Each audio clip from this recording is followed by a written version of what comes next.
If you saw my last video, you know I've been working on a product so you can program your own car key and remote. Welcome to Tomahawk DIY, everyone. I'm Mike.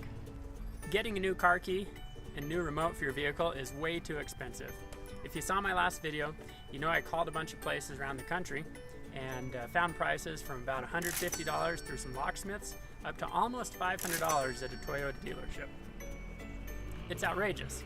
So be sure you visit my website, getkeys.info, enter your email address and your vehicle information, year, make, and model, so that you get notified when this is available for you.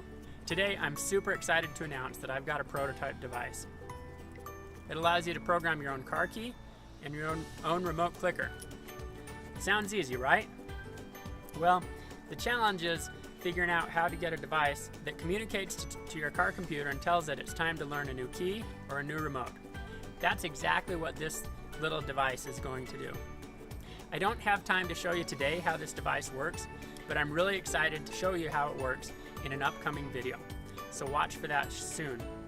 Be sure you go and visit getkeys.info, enter your email so that you get notified and can watch how this thing works, and then you'll know when it's available to you.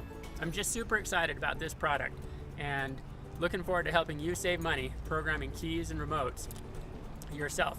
If you call around in your local area and get a cost, leave a comment just what it's costing around the country to program car keys and remotes. In the meantime, go to getkeys.info and have a great day.